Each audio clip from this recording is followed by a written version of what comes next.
See, she tells you everything, huh? Panelist. You know what? I can't do this.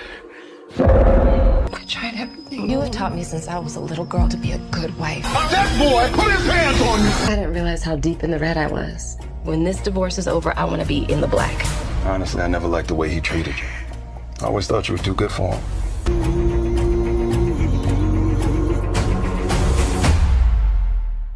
Aren't you glad to see me? Actually, I'm paying for it. Could you not put my business out on the street? Joining us for dinner? Listen, my man. You know what? We were just about to leave. I'm trying to order the most expensive bottle of champagne because we finna celebrate. Dre. We gonna celebrate what? My divorce. How about that?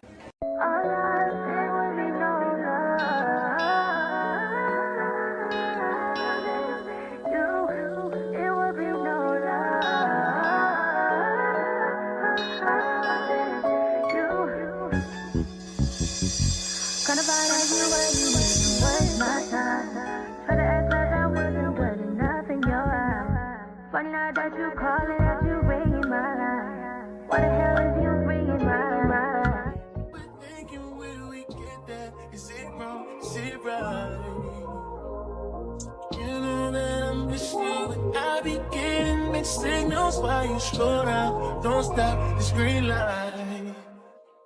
Now you gotta be special when you know I can't have you. When I'm under the next one, oh, now you want it aggressive. Oh, do you mean you keep on making me believe nightmares turn into a dream? If you're so toxic to me, what am I feeling? Cause I thought it was over, got me thinking my feelings over. You keep doing it over and over. You keep calling me back. I'm just trying to get closer. You pulling me closer and closer. Phone ringing like over and over. Cause you keep calling me back. La la la la la la. Why you keep calling me back?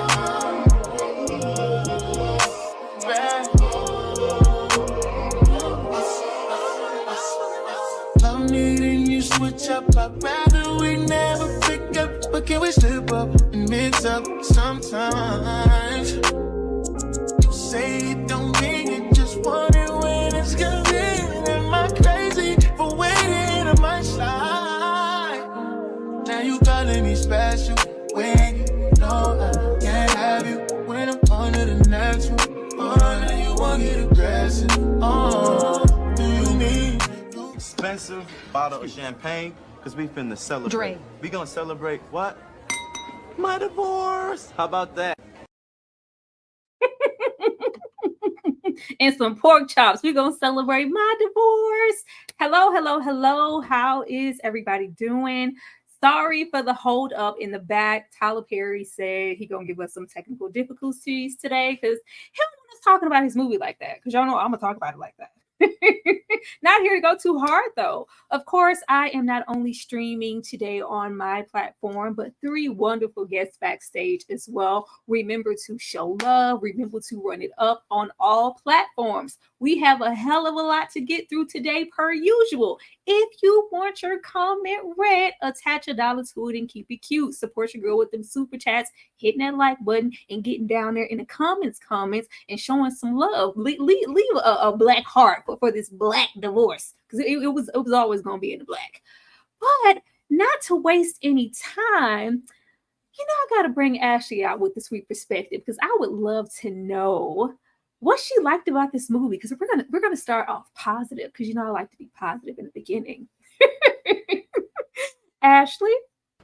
Now, friend, listen, one thing about Tyler, one thing he's going to do every single time, he's going to add a level of shock value, and he's going to keep you somewhat entertained throughout the entire film. And he ain't failed me with that. Them first 5-10 minutes, yeah. So, I mean, he's going to do that. It held my attention. I was like, how far are we going to go, Tyler?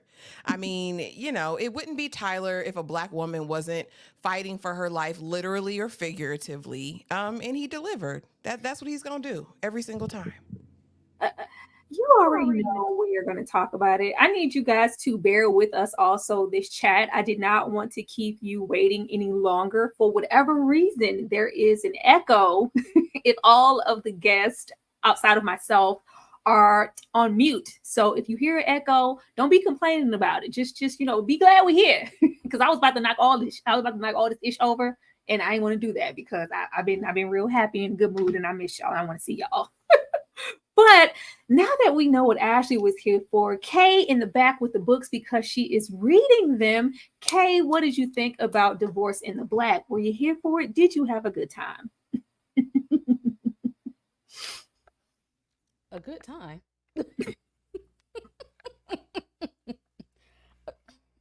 The only positive I have to say is that I'm happy that he paid the actors their worth. And that's the start and the end of my the positives. That's it. I mean, we're gonna get into some more because I try with Tyler as I do every single time. We're gonna try to give more than that, Kay, even though we really can't. Last but not least, my girl King Nikki TV is in the back. Just freshly watched this movie this morning. I cannot wait to hear what she has to say because she pulls absolutely no punches. King Nikki TV, welcome to the struggle in the Divorce in the Black. Thank you. I am so happy to be here. And yes, I literally watched this movie a few hours ago. What did you think about it? Well, Richard Lawson really looked like Al Sharpton, so I had a good time. I was laughing the whole movie. I'm be honest, I didn't hate it. I really did not hate it. I actually enjoyed myself. Oh Lord, we're gonna get into that because I really do feel like this is one of those sadly so bad is good movies. Like it's you can only go into Tyler's movies expecting so much, and if you're expecting a masterpiece or just something great, I feel like you're going to come up short every single time. But getting into the first impressions, I did. That's what I walked away from. I was like, you know what? I'm mad at this, but I'm not. I enjoyed this far more than I did Mia Culpa. I don't know if the energy is the same on the panel, but it's just almost like, okay, how can Tyler outdo himself with hilariosity from the previous film? And he always finds a way. We're going to get into that funeral, but it's just I think I enjoyed it, which is surprising to say. In the worst way, I enjoyed this because there are things that were just really bad. But there were other things that was just like, this just can't be real. Like, why do you keep doing this, Tyler? And we know why, because these films will be forever written, directed, and produced all by Tyler Perry. Like, I don't want to do well on Tyler because I know that's what y'all came here for. Y'all came here for me to read Tyler Perry. I don't want to read him because I feel like it's just beating a dead horse at this point. He's not going to hire no writers. If he is, I don't know where they are at this moment, but they're never working concurrently on any of his films. He wants to do and operate everything himself. But while he is doing that, we have to keep going through the stages of Tyler Perry movies and Tyler Perry tropes. Getting into the tropes. Now I have this little chart here that I felt it was only right because I am so tired of seeing these women, Tyler Perry's Black women. They're beaten, they're scorned, we're naive, we're mean, an addict, success-driven, sexually abused, a starter wife, a single mom, struggling single mom, childhood trauma, resentment, alienates a good man, Savannah, or she just gets the package, as we like to call it in the hood. Ashley, tell me something about these women and how do you feel about repeatedly getting to see them? Because it's different seeing, a Diary of a Mad Black Woman situation.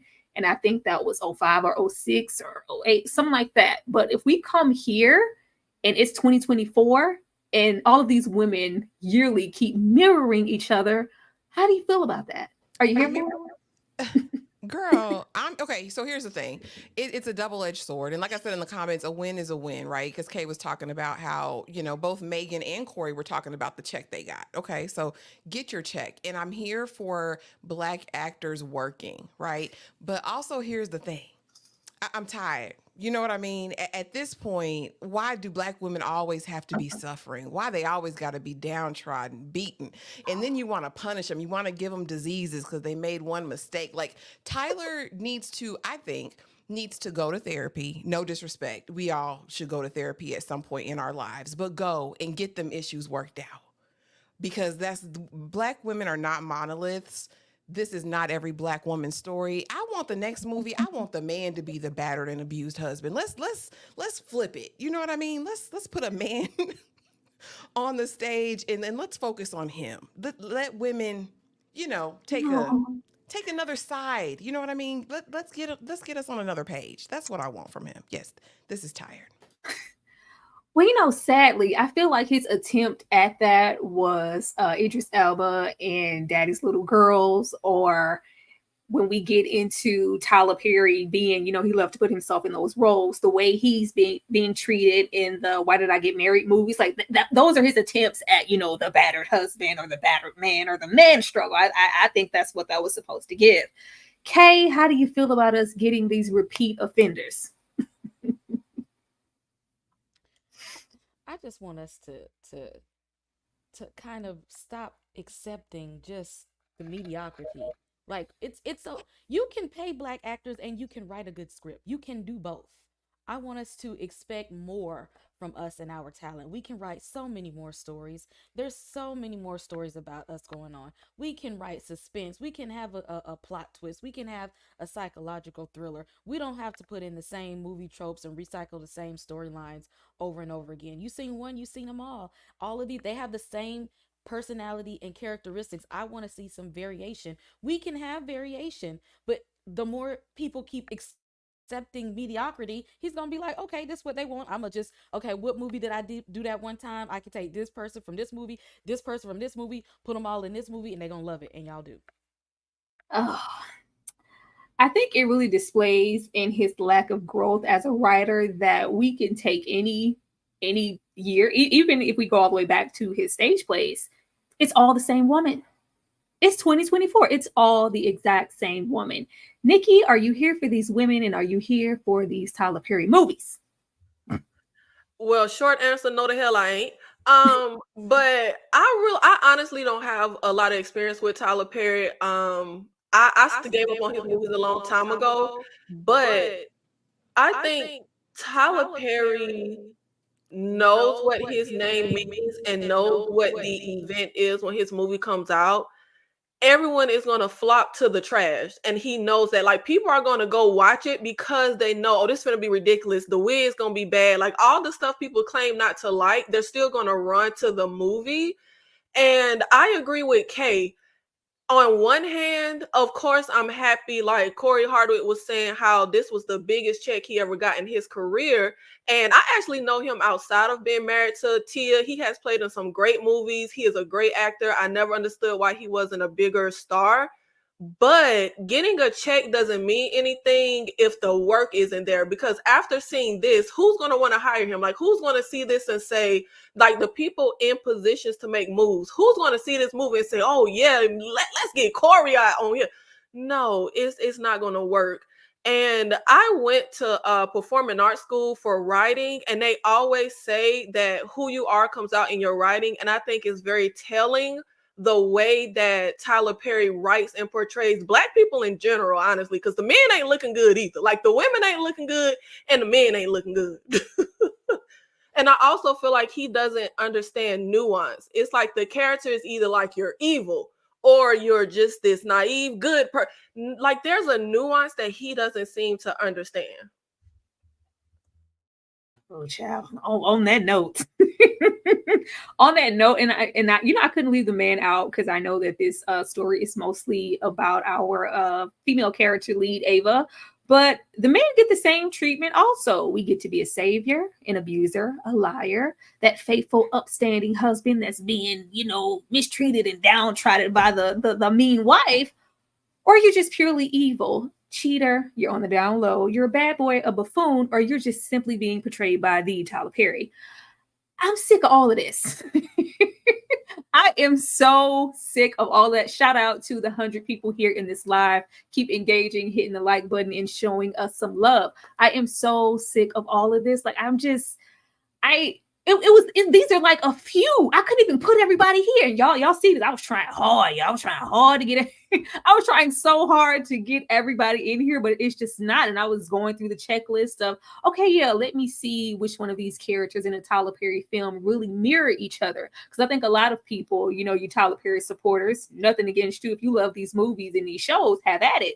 But you can in turn feel some type of way for the people who are just not here for it, or just feel like, oh, you guys are haters. You're not supporting the black man, the brother, sister. Why? This is why. This is exactly why. So when you come in here with your little breath in your comments, know that this is why. I had to do a pie chart for Tyler. Let me move on, though. Let me move on. You the one doing the bending. Yeah, you the one every single time. Every single time. But as I said, there were some things that I felt like Tyler got right. What did he get? It wasn't much. It wasn't much. But like I said, I felt like this was so bad. It's good territory. I was absolutely here for the mini Eve's Bayou reunion. I'm sure that everybody who watched this, who has loved that film for years, when you saw Making Good in the likes of Debbie together, it was a moment to go like, oh my gosh, it felt really full circle for me. I was happy for that. And just the legends here, like Debbie or Richard Lawson, or some of the other older people that we have on the cast, and just Black actors working. And I love to say that about Tyler, because it is a double-edged sword. It's just, he's giving Black actors work, but it's just like, what kind of work is he giving them? I'm happy everybody got a check, but what kind of work is he giving them? And give or take, the storyline was sort of consistent. It had the movie had one tone. And that's, a given for Tyler. The movie all had one tone. Was it one long ass tone? Absolutely. But it was one nonetheless. Kay, I'm going to come to you first. Were you here for the Eve's Bayou moment? And did you feel like this movie got anything else right at all? No, you know what? I thought that since he had a good cast, this might have given us more. Well, see, he did the same thing with Mia Culpa, and it was still trash. But I was just hoping that he wouldn't waste these good actors. It's good to see some of them on screen together. I love Megan Good. Corey, actually, he's really good in All American Homecoming. I love the rapport between her, and I actually like the rapport between her and her parents. Oh, that's a good thing. I feel like her parents actually had a pretty good relationship, and that I could feel that her parents cared about her. So yeah, that was a good thing. Oh, I found one. The way that Kay stretched for that. Nikki, I'm going to come to you because you said you enjoyed this film. Well, I want to know what it got right. What did you enjoy about it outside of the hilariosity? Because some of the stuff that we enjoyed, I'm sure the intent wasn't meant for that. But what did you really enjoy about this film? And you felt like, you know what, Tyler got that part right. You know what? All work ain't good work. And just because he giving Black folks a job like that, look, Trump said, look, this the Black jobs Trump was talking about, I guess. But what the movie got right, I'm gonna be honest, for me, is the comedy. When the movie first opens, that opening scene was gold. That was gold. That was the height of like Saturday Night Live type of gold. And I done been to some crazy funerals. My family done had funerals where the side chicks show up and fight the wife. But I ain't never seen a funeral where you pull the damn dead body out. And what did Dallas say? Get the feet. Like, I have never in my life seen a mess like that. And what I also will say is Mama Bartram, I actually really like that character. I was dying when it came to that character. We're the Bartrams. Like, they the damn Cartwrights or something. Like, we don't know who y'all are. But it was really the comedy that the movie got right. And his best friend was some good eye candy. That's as nice as I could be with what the movie got right. I swear I'm not going to play with Nikki because this is not a comedy. This is not supposed to be a comedy. And I think that says a whole lot about it.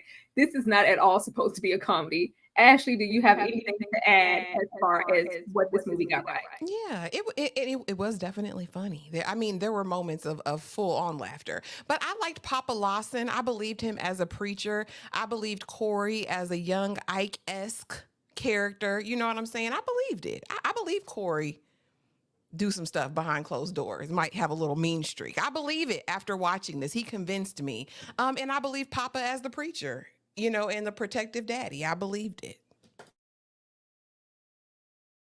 Speaking of believing in things that made us laugh, the things that, this isn't supposed to be a comedy, but that entire funeral sent me somewhere that I will never want to go again in time that I can never get back. The Dallas one-liners, what the hell are you looking at? Him just causing a scene every single place he goes in the bank. I slap your nose off, like unintentionally funny as hell. Them getting from town and back in under 10 minutes flat towards the end of the movie, that was sending me absolutely. And the damn sheriff just not doing a damn well. Did you see him do it? Do you have proof? Did you get him on your phone? Did you take a picture? Well, I can't arrest nobody.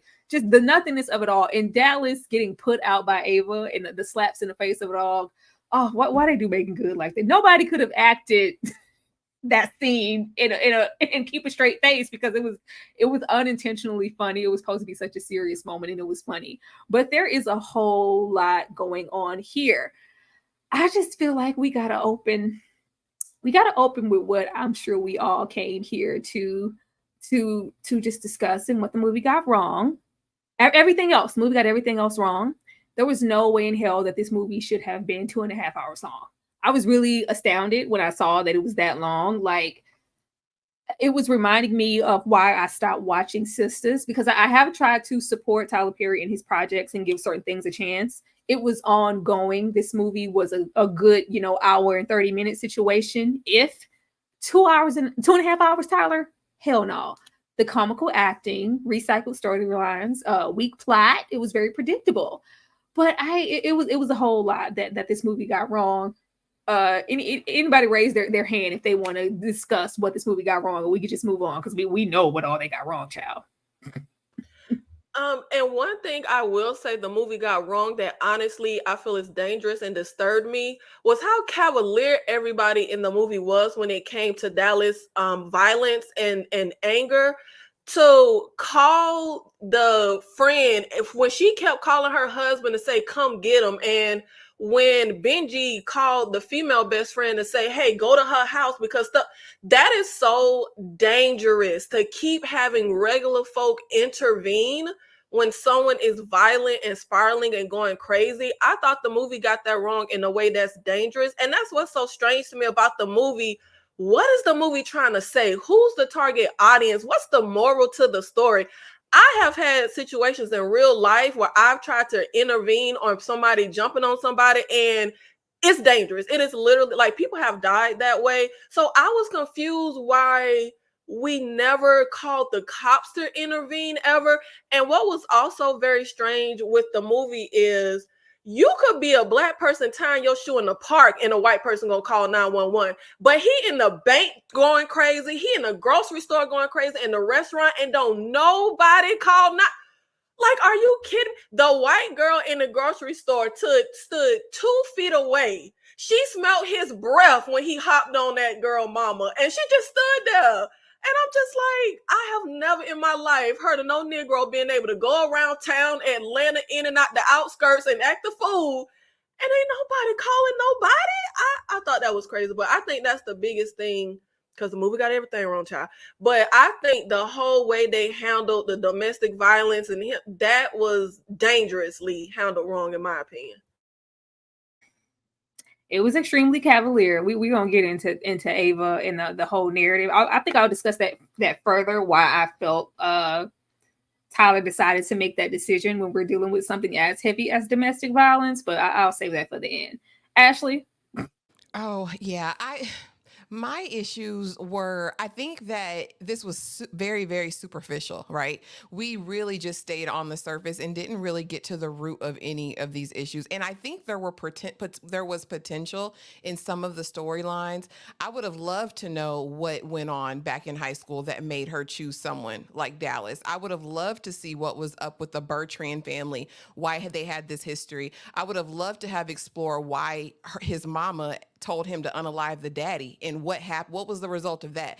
They sprinkled all of these things on us throughout the film, but never delved into the story of it. Like, why was it so important her lawyer was there to sign the divorce papers and then nothing came from it? There were just so many things that I think had potential. The infidelity of Benji, right? Like, what? Or not Benji, but the best friend, his infidelity, where did that go? You have this strong bestie, right, who's standing on big business when it relates to her friend, but when it comes to her home life, she's not keeping that same energy. There were just so many inconsistencies and like dead ends. And I think it had potential. If we could have explored any of those things, I think it would have given the movie more depth. Okay. You know what? He should have just went on and said that this was going to be a comedy. If he would have said that, I'd have been way more lenient. I would have said, this is hilarious, and just went into it ready to laugh. But he called this a thriller and tried to advertise this as something serious. He like really tried to make us feel like this was going to be an intense, heartfelt movie, and it was none of the above. Like, he should have not set us up for failure in that manner. It was a lot of moments where I feel like we were expecting something to be built up, and then it wasn't. We expected, again, like her signing the papers with no lawyer present. It was going to be built up, and he let us down. We expected something to happen with the animals that were unalive. Like are we having a whole pet cemetery type situation? And that failed us too. Her daddy going over there, we thought he was about to, let loose Equalizer style on that family, and he got his behind whooped. Like he just kept building us up, and then and drop us back down. The best friend and her husband, I wanted to explore that plot some more too. Where was that? We were just like, oh, this is about to be a whole nother movie. Built it up, let us back down. Oh, so many, no pun intended, so many balls were dropped here for this movie. Balls were dropped, okay? I don't appreciate them. I just knew, like, oh, he real heavy on it with these divorce papers. Him and them broke Bertrand's family. He trying to trick you, girl, and take you for everything you got, because he ain't got nothing. No, it absolutely didn't go anywhere. The ball was dropped. I am going to read a few of you guys' super chats and show y'all some love for that. And we gonna get into the bread and butter, because this is what I came here to discuss, child. Because why? Absolutely why? Dane C is in the house with the $2. Hell, here comes Tyra. Hey, no, Mr. Perry again. Shaw is. Shaw is, and I'm gonna do it again, Dane. Thank you so much, Dane, for being here. You know how I feel about Tyler and his productions. When I get a good one that I don't have to hate on, I will give him so much love and props. Thank you, Dane. Hello, Nita the Diva. Thank you for being here and for the $2. Hey, Ashley, the movie was a ham. Shock. It was a ham. They were definitely hamming it up, and this wouldn't have worked as a comedy. It should a domestic violence comedy. Yeah, that doesn't even go together. That wasn't going to work at all. Thank you so much, Nita. Dang, see, once again, 50 stars for Divorced in the Black deserves an Emmy. If you guys didn't know already, Dane is my own personal troll, and I love him for it. Thank you, Dane. Thank you so much, Dane. And then we have Walt is horrible for the $1.99.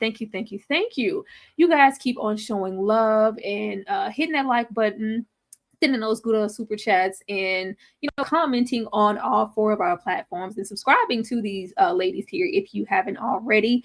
And before I play this, I just want y'all to know, if Tyler is going to roll up with the hilariosity, I'm going to give him the same thing in return. We'll be right back.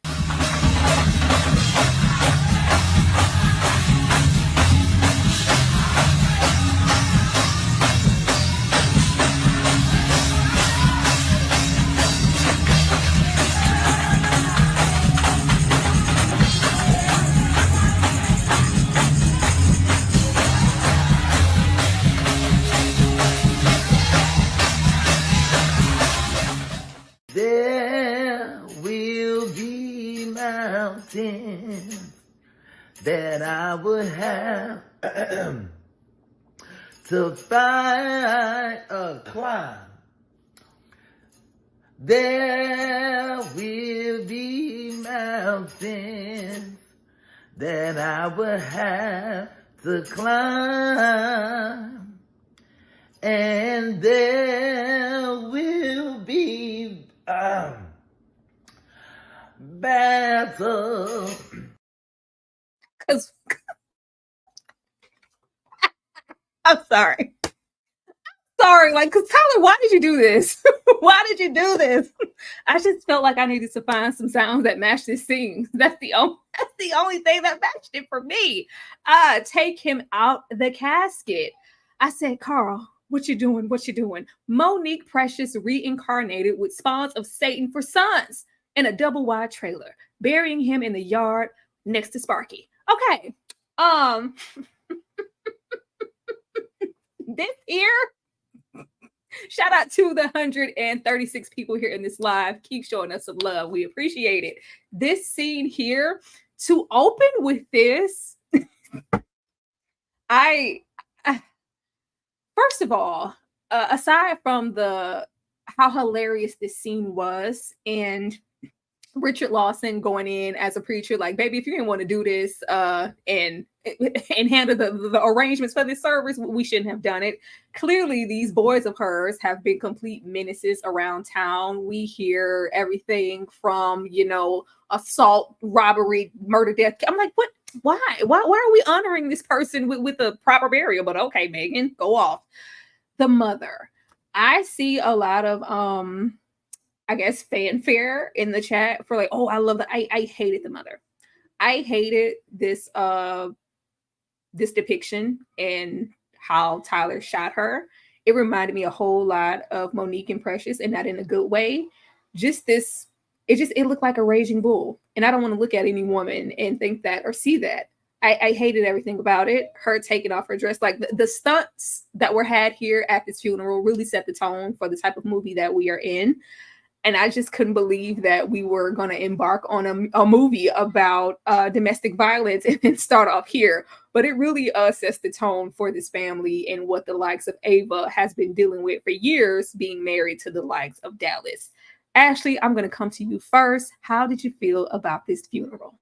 Well, listen, Daddy said, if I'm not going to do anything else, I'm going to get up here and I'm going to tell the whole truth. Your son is going to hell. And if y'all brothers are smart, you won't follow behind him. It was all I could do. I think I fell out in that moment. And I think the moment I really knew something was amok, when she reaches over to grab Dallas's hand and he's like, don't touch me. I said, oh, okay. This is about to get deep. But yeah, I think between the stripping down to her slip and don't bring the casket, take him out the casket, and then walking 2 by 2 out the door to throw him in the back of a pickup truck, it was all I could do, friend. Like it was a lot. It was a lot. But I agree. And I believe Nikki said something earlier to this effect. And I'll echo this sentiment that Tyler struggles with complexity in character development. Like Dallas, he was just mad and mean the whole movie. Mama Bertrand, she was just controlling and angry the entire time. Like, that's not how people work, right? Sometimes they're happy, sometimes they're sad, sometimes they're mad, sometimes, you know what I mean? I would have loved to see more of that. Again, these Bertrands, where they came from, why is Mama the way she is? You know what I mean? And why are these boys obsessed with her? Again, potential for a great story. But yeah, the casket, I'm telling you, the first 5 to 8 minutes or so, I was glued. I said, Tyler not about to do this. I said, he's not about to do what I think he's going to do. And he did it. He did it. He absolutely did. There was no dimension with Dallas. I'm sure we'll all get in and go in on Dallas, but I needed something from Dallas to go, you know what? Normally with abusive figures like a Dallas, there's, hot and cold. There's ups and downs. He was hot from scene 1, act 2. Like, he was hot. There was nothing likable about Dallas, so it just made Ava look completely idiotic. And I'm not saying that there aren't maybe relationship dynamics like this, but Tyler literally gave us nothing. I feel like he gave Corey nothing. And Corey is a very capable actor, but it just seems like his direction was, hey, you see what's love got to do with it? Give me Ike Turner, take it up as far as you can, and that's it. Like, there was no dimension with majority of the characters here. Okay? Yeah, I almost cut it off. I said, I had to I had actually paused it after this because I was just like, he really took it there. Like, this is outrageous, completely absurd. This is how we starting off, and I actually had somebody to tell me, "Oh, stuff like this happen all the time when you in the South." No, ma'am, don't put that on us. I'm from Dublin, Georgia. I ain't never seen nothing like this in my life. Don't put this to saying that this is what people in the country go through. I have never.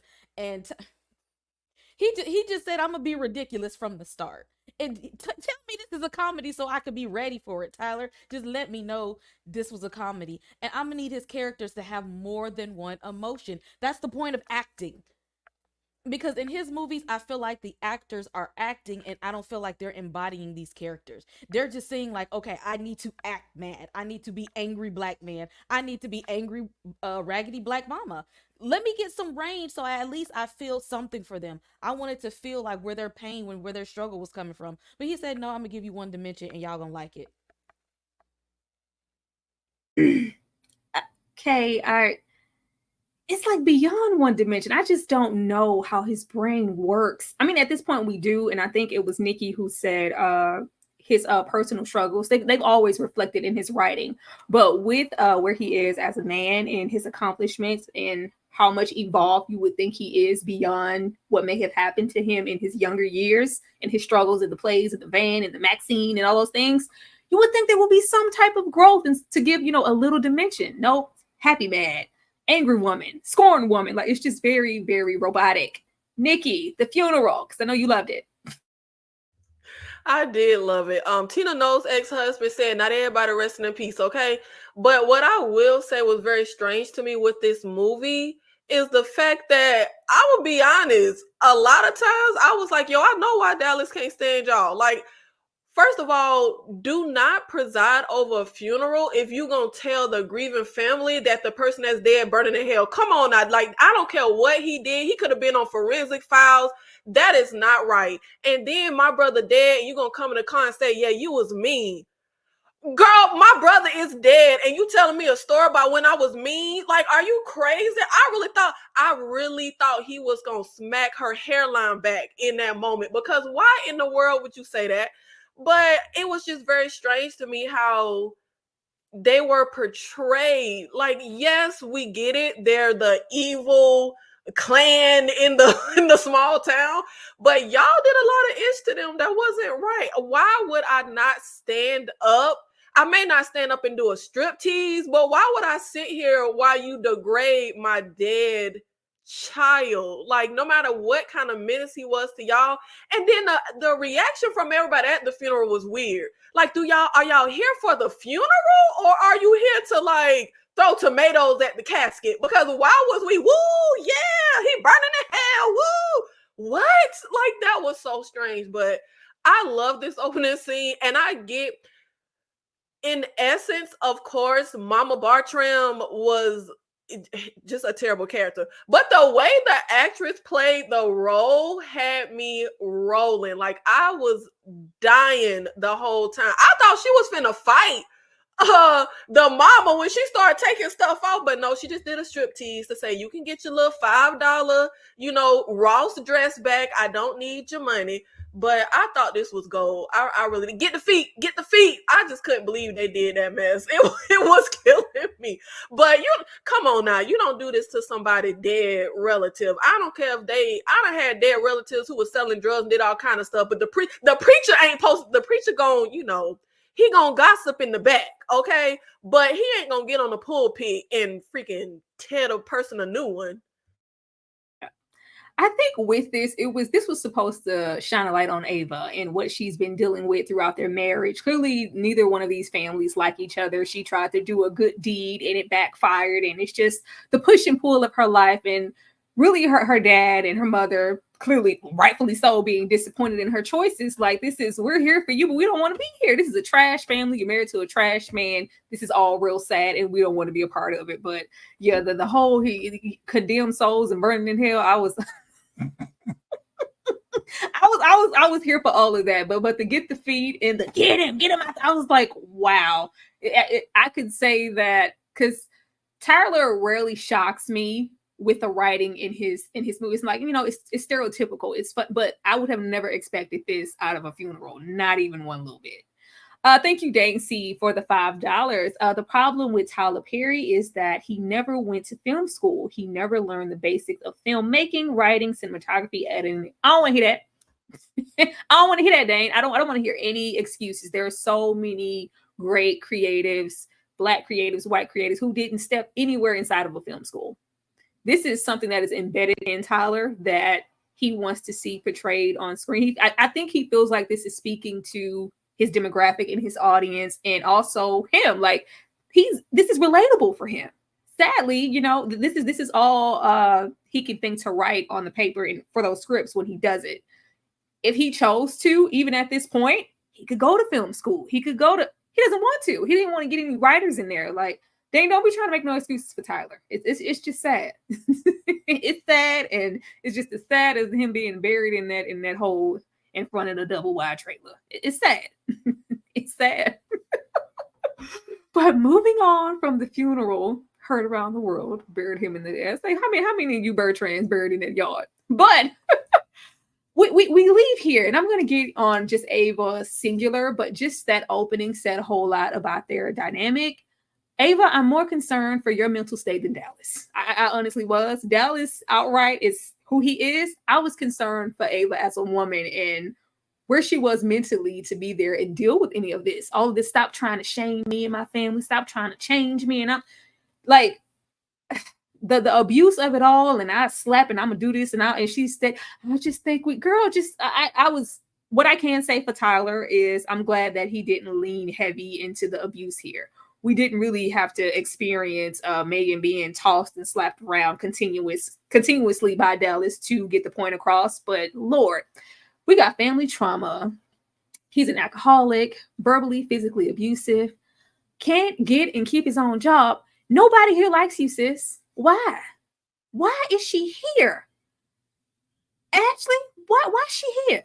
Child, I don't have an answer for that. And these are one of those issues that I feel like we could have addressed in a better way in the film, right? Because I think when it comes down to it, because the parents are asking, and again, it's like, you've been with this man, you're about to be 40-something, because he didn't want no 40-year-old coochie, right? He said that clearly. So, and they met in high school, and in all these years, your parents don't know that you're in a volatile situation where if they do this in the funeral, you're going to reap the fruit of whatever they just did, right? So again, I'm not quite understanding that dynamic and the idea that you watch this happy, loving marriage your whole life and they stuck and stayed, right?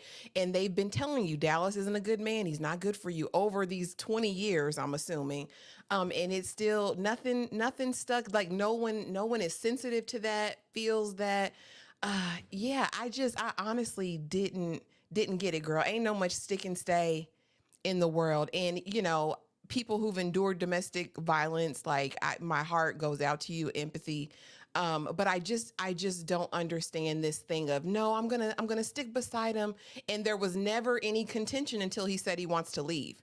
You wasn't standing up for yourself. We didn't ever get to see her have an opposing opinion. It's like, okay, Dallas, whatever you say, Dallas. All right, Dallas, I'm going to do that. And I just don't necessarily believe that. Even if you're in that situation, I would think there'd be moments where we would see some sort of pushback. But again, just not a believable character for me. Sorry, Ava. Poor girl. Not a believable character at all. As you guys saw, it was if she had said Dallas one more time, like, I don't know why Tyler couldn't think to put anything else on the spreadsheet, but Dallas was said far too many times out of Ava's mouth for me. Dallas, shut up. She's a preacher's kid. She's a devoted wife, a punching bag, ignores infinite red flags, low self-esteem, self-worth. And Ava was, to me, supposed to be given, I can love him through it. I can fix this man. I can change him. But like Ashley said, this was not at all believable. First of all, Ava was looking good, okay? Ava was looking good. Ava at times was not giving the submissive demeanor, like, oh, let me be quiet before I catch a backhand. Sometimes she was opinionated, sometimes she wasn't, sometimes she pushed and pulled, like, and then we were always together with the control that Dallas had, the level of paranoia and cheating. You would think he would have her in a muumuu with a mask and like, oh no, we were serving, make it look good. The body was bodying in this movie. Just that, along with just her narrative, it just didn't feel like a real character. Okay. I thought we were past the days of I can fix him. I thought we were past those days. And ma'am, unless you are credentialed to be a therapist, what you gonna do to help? Because what I seen didn't look like a help to me. It looked like enabling. So I thought we were past the movie moments where I can fix him, I can change him. We should have evolved past that at this point. No, okay, not in not in Tyler Perry land. We absolutely have not evolved from that, and sadly, with him, I don't think we ever will. Nikki. Yeah, this character definitely did not feel like, well, none of the characters feel like a real person, but specifically Ava. And that's why I was also saying, like, what is this movie supposed to say and who is it speaking to? Because for one, she doesn't leave her abuser. Her abuser leaves her. Like, I'm all sticking it out and you taught me to be which when she said, am I the only person who thought it was disturbing that Ava says, you and mama, you taught me to be a good wife since I was a little girl. Why is you teaching a little girl to be a good wife? Like, she don't need to learn arithmetic, multiplications, run-on sentences, how to tie her shoes. She need to learn how to be a good wife as a little girl. And what exactly does good wife lessons consist of for a little girl? I thought that was very strange. You taught me since a little girl to be a good wife. I don't know, maybe my mama was slacking because she wasn't teaching me how to be a good wife as a little girl. I mean, maybe that's normal. I don't know. But I thought that was really strange. And also she was very monotone, like very one note the whole movie, very calm he smacked her in the face when she was calm. You hit like a bitch. Like, she was calm. Like, we never really got anything from her. And where was her actual arc to go from I'm being abused and I'm trying to stick it out to I can do better and I need to get myself. That arc never happened. Like, he left her. She went to her parents' house. 12 hours later, she was ready to be over with the situation. Excuse me, man, what happened within them 12 hours that didn't happen from the time you were 17 years old? Like, it was very strange. And it was also strange, like you said, that the parents were like blindsided that their daughter was in an abusive relationship. Let's say you don't know it's a physically abusive relationship. You should know in some way it's abusive, whether emotionally, mentally, because yes, in the movie, Dallas was running around acting crazy, looking like he was in a different decade than everybody else. But typically an abuser puts on in front of people. Like, they're going to be, typically a lot of abusers are charming and they're charismatic and people don't believe that he would ever, put his hands on you.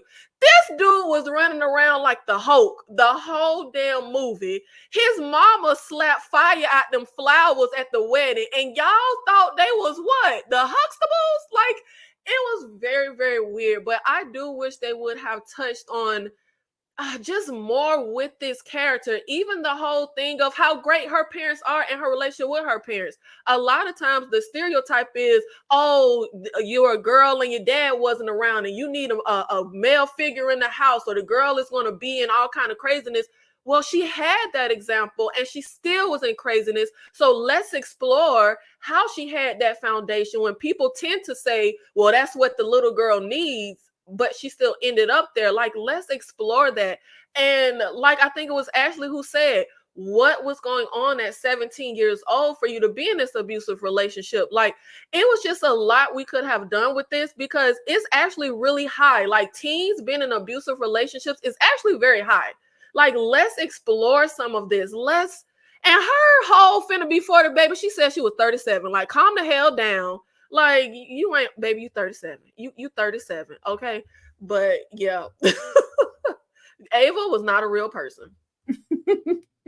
Absolutely not a real person. And I think the parents are what threw me for a loop the most, because we do get the stereotypical narrative of having that mirror behavior. Well, my father was abusive, my mother stuck it out, so I found the same type of man and I'm doing the exact same thing. So that's why it would make sense in a story sense for it to be like, well, you taught me to be a good wife and stand by your man type of energy. But no, we needed something to go, okay, this is why you could have this dynamic, this, flourishing, fulfilling, godly household, have options, and still end up with somebody like Dallas and stick around for umpteen years. They gave us nothing. They gave us absolutely nothing.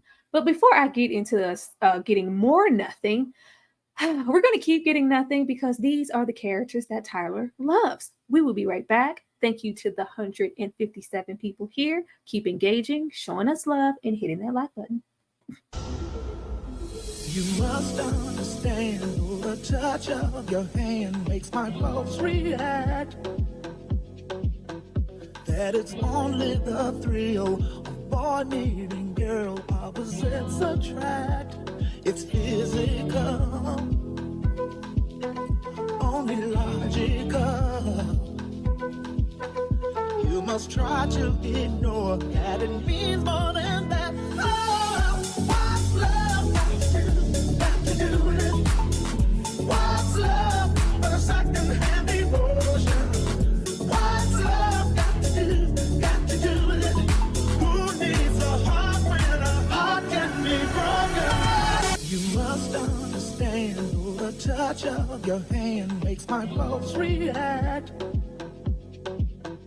That it's only the thrill of boy meeting girl opposites attract. It's physical. I really hate the fact that I have enough material to make a whole montage of women in the Tyler Perry video going through some type of domestic situation.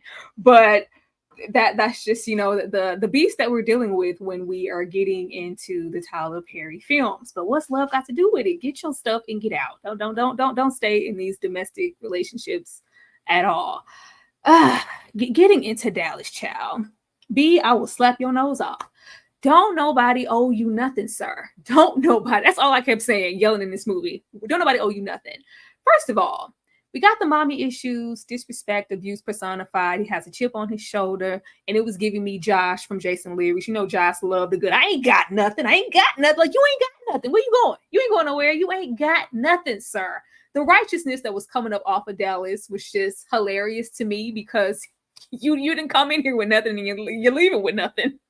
But I love that Nikki stated that Dallas felt like he was in an entirely different decade. If he would have had a good 70s afro, it would have gave that. I really feel like his template was Ike Turner.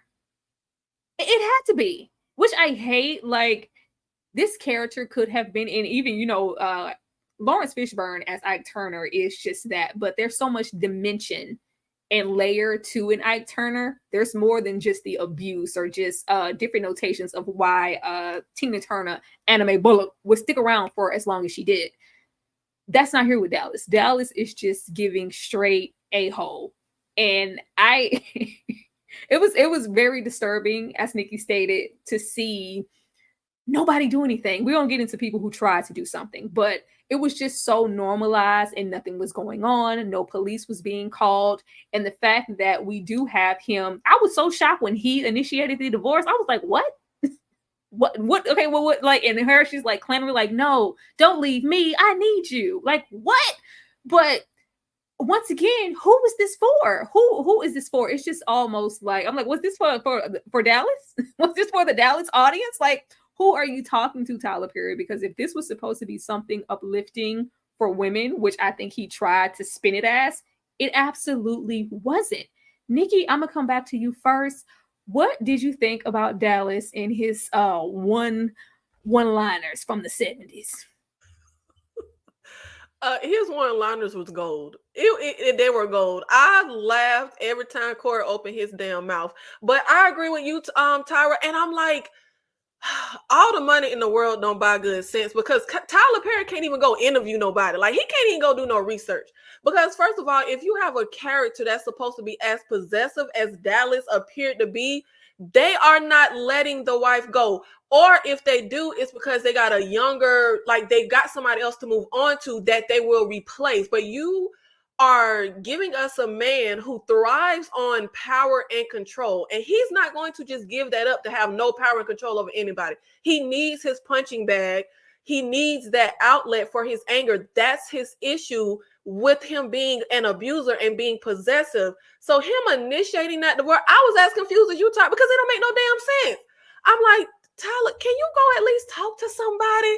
Like, all that money you got, you don't know a psychiatrist, you don't know nobody you can ask a question to, because it doesn't make any sense. Like, when you have a character, their character actions and character motivations are supposed to make some type of sense.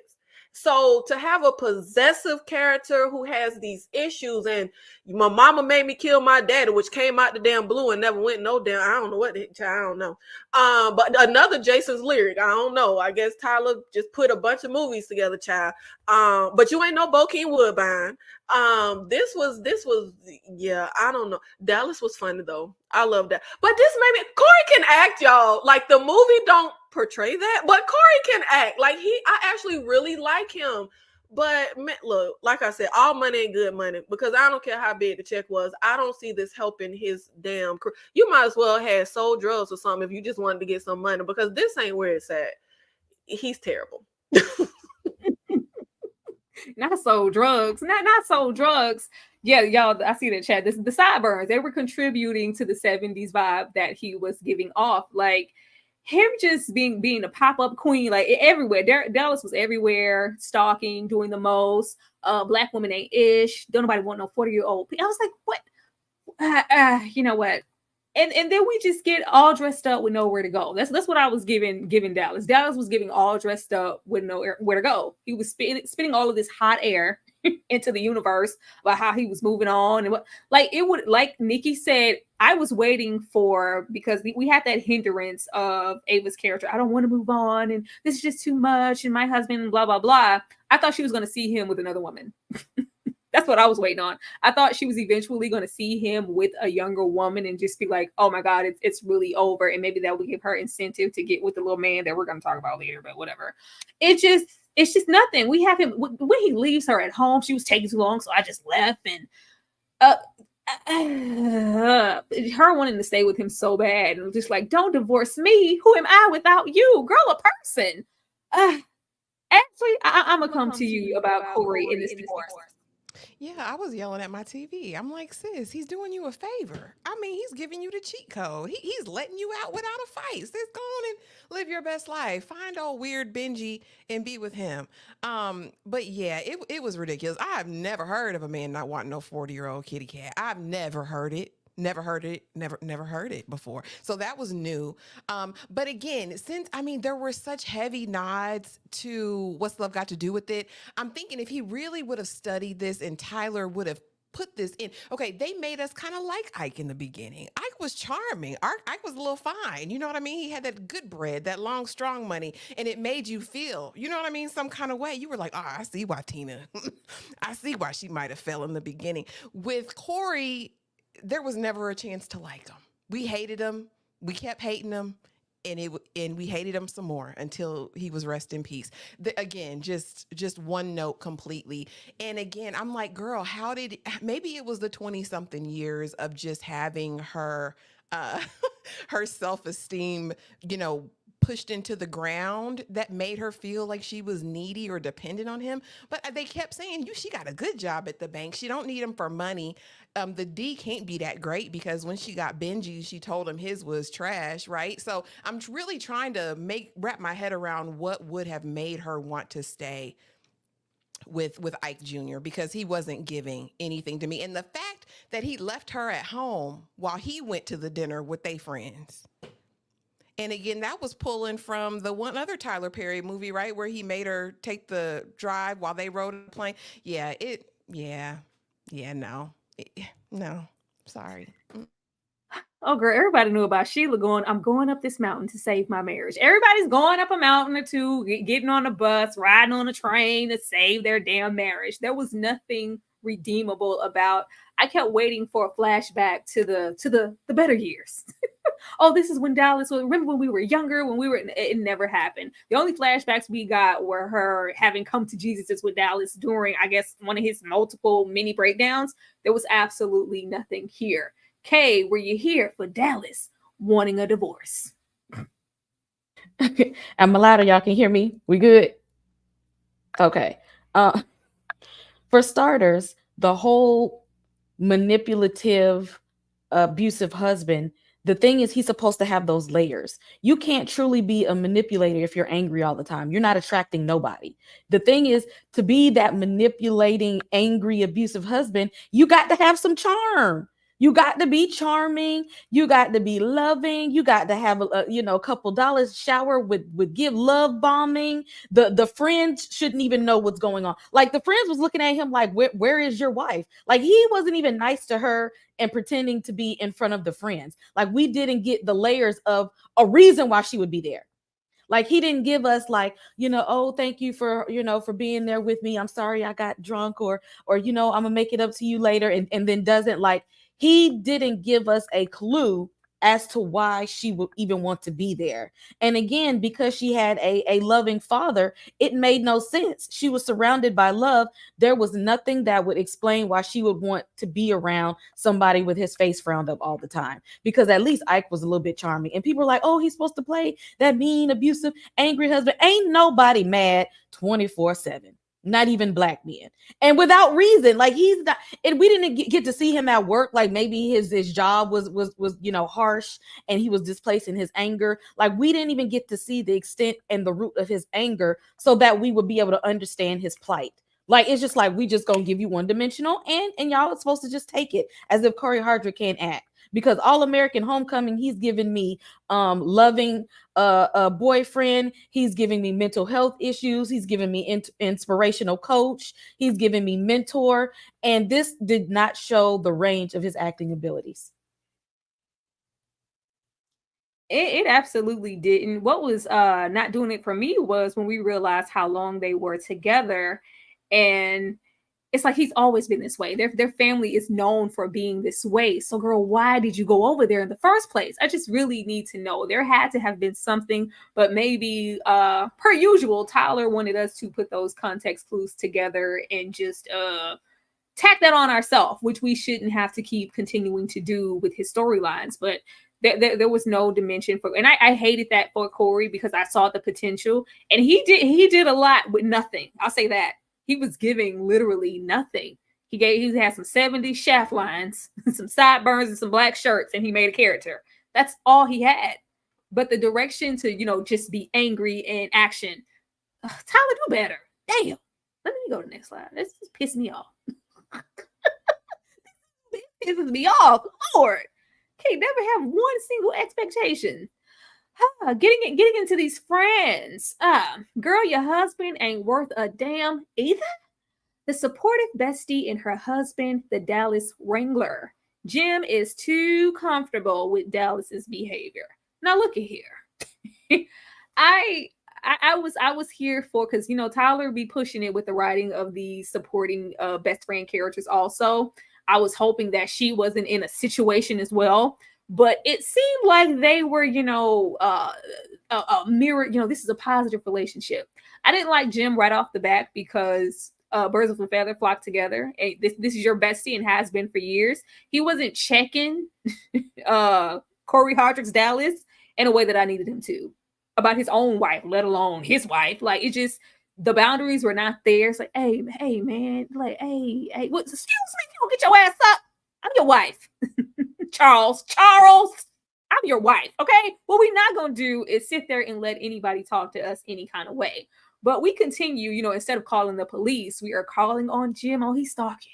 He's outside the house. He's outside the bank. He's here. He's there. And he's just going, man, it's just, I was like, what are we supposed to do with these characters, Tyler Perry? Like, couldn't everybody could be shit? Like, everybody? Excuse me, I didn't mean to say that. Everybody, like, it was just trash. I did not like this character at all. And then when we tack on later on his infidelity and his questionable relationship that he may have with the treatment of his wife when she was standing on business, and I would knock his teeth out if he ever tried to. Were you really? It just kind of took, her being her, the placement that she was in the story down a peg too, because she's clearly experienced some things with Jim, and he stayed. And she stayed. And it's just like with Jim accepting so much of Dallas's behavior, it says a lot about his character. I didn't like any of this. Nikki, I'm going to come to you first. Slim Jim and coronavirus. Okay, so this is where like Tyler doesn't understand how to write full body characters, because this was actually a way to explore certain things with the best friends. Like you just said, you got the friend that's like, oh no, girl, I would leave and I would do this and I would do that. But then we get a little bomb dropped about the infidelity, and it like nothing else happens. Like, we don't get anything else about that. Now, was he telling the truth? Did, Dallas lie? Or did Dallas tell the truth? Like, oh, I'm finna burn it all down since, I'm, in an effed up situation. We can only speculate, child, because Tyler ain't write it. But I will say, and it's just my opinion, I don't think because her husband cheated means she wasn't still standing on business, because she didn't say nothing to the best friend about Dallas cheating. She said about him being abusive. And I feel like I think every single person, in my humble opinion, I don't care how much trash they talk, how much they puff their chest out, everybody puts up with something. It's just everyone's tolerance is different. Like, what I might tolerate may not be what somebody else will tolerate. So we could have really explored this, because the best friend threshold is, well, he's abusive and I'm not going to let a man talk to me like that. Okay, well, maybe hers isn't talking to her like that, but he's still doing something that she's tolerating. But, Tyler we already know he don't know what he's doing. So we didn't really get that. So kind of like you said, we have to fill in the puzzle pieces for ourselves. But it was also crazy that every time something happened, we was calling Slim Jim. I don't know what that was about. Like, if y'all don't call, why is y'all scared? When they should have explored that. Why are y'all scared to call 911? This man is stalking me. He outside. Y'all better get him. I don't know why there ain't no security at the bank. I would have even said he trying to rob the bank. I'm going to say whatever the heck I need to say to get y'all to come get him up out of here. Ridiculous. But I like them. I had fun with these two characters. I think that was one of the things I did understand, because in a lot of domestic situations, their partner doesn't call. They don't call. They don't report anything. They tolerate it and accept it, unfortunately, until sometimes it's too late. But I didn't feel like she was going out, bad or anything, because she wasn't standing on business because he was cheating. It was the treatment overall for me. Like, just his cavalier of the way that Dallas was talking to her, let alone Ava.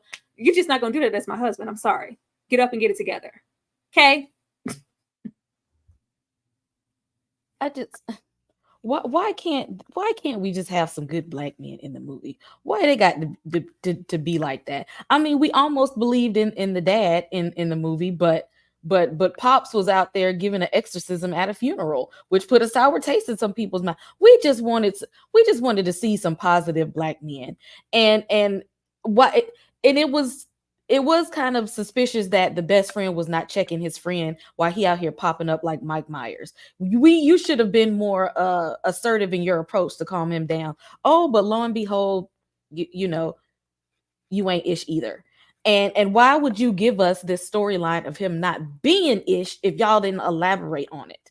Like, why didn't we see, him and Dallas together doing some stuff they weren't supposed to do, so we could feel like we don't like him either? We could feel like, oh yeah, that like this is a mess. Like, you just gave us a couple lines about, his indiscretions, and you left it there. And then that pulled down the credibility of her best friend for telling her best friend you should leave your husband. Well, ma'am, at this point, why aren't you in the same situation as her? Why are you not telling yourself that same thing? No, wait, why he ain't ish? But just because he cheated one time? It wasn't once. Remember, old boy said it was multiple times. That was a lie. It was several times, and she didn't know about the several times. That's what she was saying. Like, hey, I might have heard about, but you didn't tell me like this was a whole thing. So yeah, no, he lied to her. We can't trust Shaft. We don't know if that was true. Shaft has been a whole lot in the film, but at that moment, no lies were told. No lies were told about him and his character, and I felt like it said a whole lot about him and their relationship. And I just didn't like the way he allowed Dallas to frolic around with his own wife. I would have divorced him for that alone, let alone the cheating. It was almost like Tyler was saying, well, I mean, he's not an abuser, so he's the pick of the litter. Hell no. Ashley? Yeah, I like Jim, and I like Shannon Wallace, the actor. I met him on DR from Detroit. Watch that show, y'all. If y'all didn't watch it, it was good. He was in it momentarily, but nah, because why are y'all friends? Birds of a feather, I feel like, flock together, and so you have some sort of deep rooted issue if y'all are besties. Because why is that your best friend? Your friend who's cussing out your wife on the regular, are problematic. And Rona, if you stand on big business, my good sis, ain't no way you would be with a man who would allow that. There's no way on this earth, as much ish as you talk, that you would be okay. Because I mean, the vibes that she gave off is like, I run this. I would never do this. I wouldn't be in this position. I mean, so much so that she done documented and has a whole exhaustive book of all of the things Dallas has done to Ava. Girl, where's your book about what Jim done did to you, and why does nobody else know? The other issue, I find it seemed almost like it was a one-sided relationship, and maybe Rona was there just to be her savior, right? Because Ava was in the dark, like, what is he talking about? So if this is your bestie, Ava, have you ever taken an active interest in your friend? I saw, the issues with it. As a character, I liked Rona. I thought she was fun. I think she was good for the movie. But Jim was useless because I felt like he wasn't going to bust a grape anyway. Because, like, you were scared of Dallas, too. Dallas punked you, too, Jim. Maybe that's why you were his friend. I don't know. That's it. That's all I got on them. He was scared. He absolutely was. Just for real, man, she wasn't cheating. Like, he just kept trying to justify and just condoning Dallas's behavior. And it's, like you said, birds of a feather flock together. All of them do. All of this situation was just absolutely toxic. Shout out to the 202 people here in this live. We hella appreciate you guys for being here. We're going to get into some more of this toxic love, and we are going to come right back. Damn right we take turns being wrong. I get real accountable when I'm alone. I get real about it all when I'm alone. It's so crazy missing you when I get on. Don Julio made me Fulvio, and I might hit your phone up with that bye. Listen my da. Listen that I. All of this love is toxic. Love is toxic. All these kisses and hugs, no. You a damn drug, you toxic. All the sex on replay, run it back like a DJ. Tipping on your face while you eat that. Trying to make a bad no. I was just wait for you. Put the wait for you. Thinking I would wait for you. And that damn Don Julio made me a Fulvio. And I might. I'm gonna go watch I Can Do Bad All By Myself when we get off of here. I'm gonna go watch it. What I can say, Tyler always manages to get some really great acting performances. Like they do a lot with the little that Tyler gives them. Cause Taraji in that radio in that tub, it's classic. It's classic Tyler Perry. It's classic. But yeah, but both of these characters, I was here for her, and not at all really all that here for Jim. But Yeah, so your daughter just stepped out. I stepped out. We stepped out. She just stepped out, stepped away from the Lord, stepped away from all she knew with the father mother dynamic, and we have the mother. Like, I just didn't like Charlotte. Maybe I didn't encourage you enough. Maybe I didn't champion you enough, or shower you with enough love. And I was like, what? And then I was so mad. I put, was he a killer like Henry was? They was building up Richard Lawson to be on his baby boy ish and be a killer like Henry was. I just knew. Soon as he found out, we can't let Daddy find out. We can't let Daddy see this paper where it states that Dallas did everything from beat to spit on you. We can't let Daddy find out, because when he do, it's gonna be on and popping in the country. It wasn't. It absolutely wasn't. Like, I was really tired of that whole dynamic, or just having Debbie here internalized where I was like, you ain't did nothing. Something's disconnected. A was a little slow. I don't care what nobody say. She was a little slow. Okay. She was a little slow, and we didn't realize it until it was too late. But the whole aspect of her foundation as a person, as a woman, as a daughter, I'm not even gonna elaborate on it, because it just absolutely did not match up for me. And I will say I was just happy to see Richard and Debbie and Alan all acting together in a scene. But other than that, they could have kept this. Tyler, just do better. Just do better. I rather talk about him. This is who I want to talk about. Sir, you could do better. You don't have nothing else to do. You got nothing to do, Benji. Rebound love interest with the personality of an all-white cotton brief draws. Just dry. This is the beige pillow they were talking about in Interview with the Vampire. Just dry, just boring. I want to be your man so bad I'd take an ass whooping. Okay. This is first of all, I didn't like the narrative of, the only way to get over a bad man is to get under a new one. Everybody from her family to her bestie trying to rush her to jump Benji's bones. That was annoying. She ain't like you, sir. I'm like, how many times and how many ways does this woman have to tell you that she is not interested?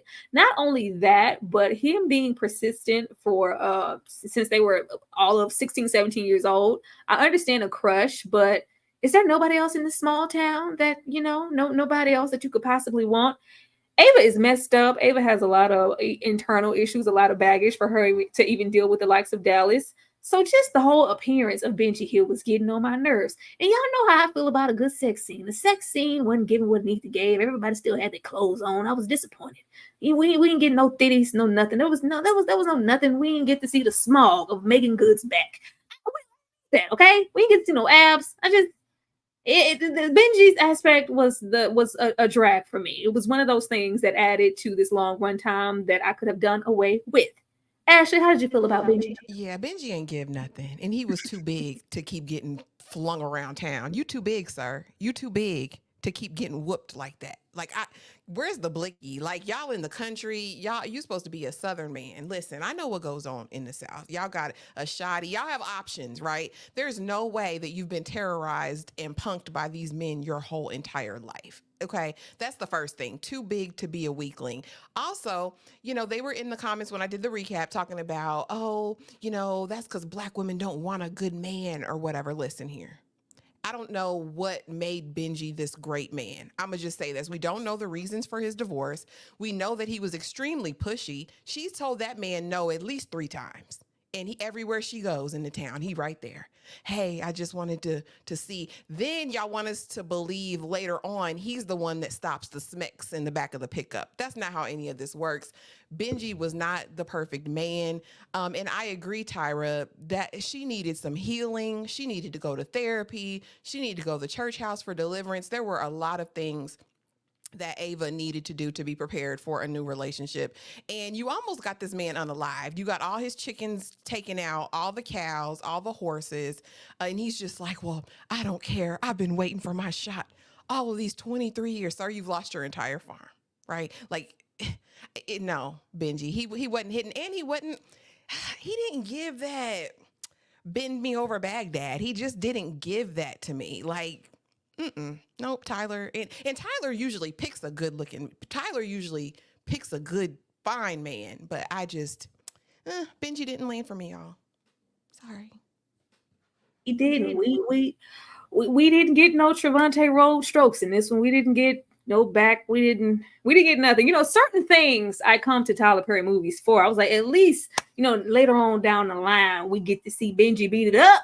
We didn't get to see nothing. I was so disappointed. Okay. I seen someone in the comments saying like there's always a rebound guy. Like that is not the reality of some situations.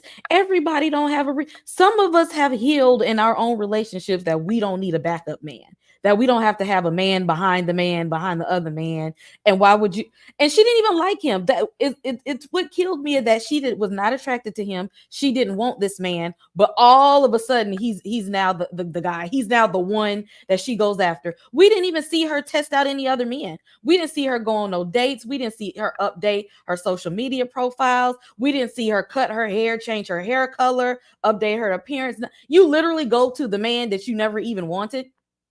And then we seen his daughter that one time. Where was she? Where was she when all the animals was being unalived? Like we just dropped off that part, and he's just there. He don't even look like the type of guy that she even would give a time of day. Like he looked like the guy that she played to the left, and then now he's the guy. Where's the other potentials at? This is the one.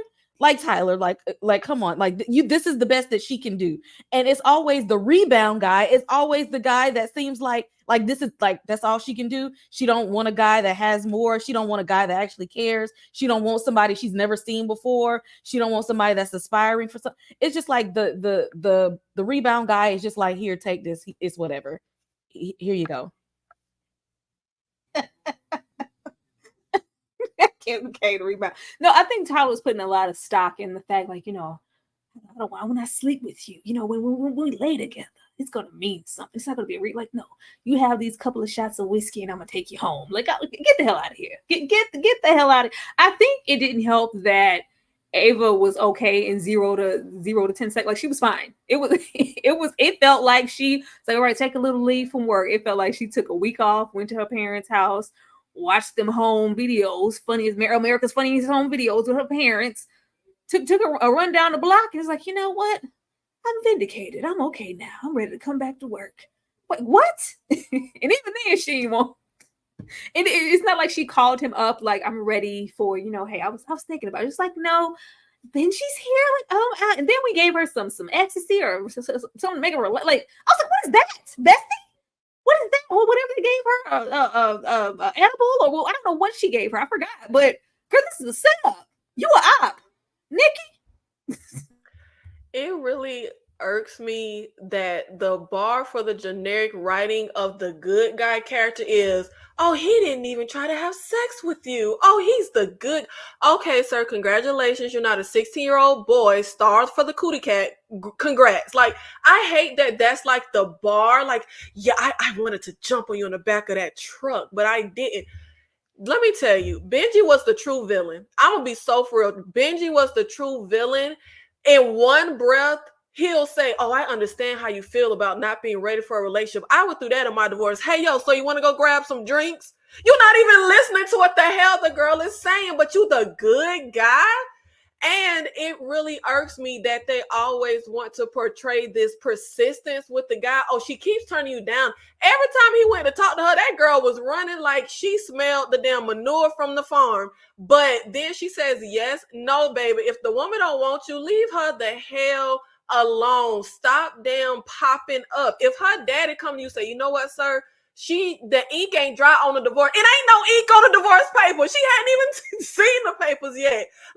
This is why this was crazy. In 12 hours, she got divorced, went to her parents' house, turned Benji down 100 times.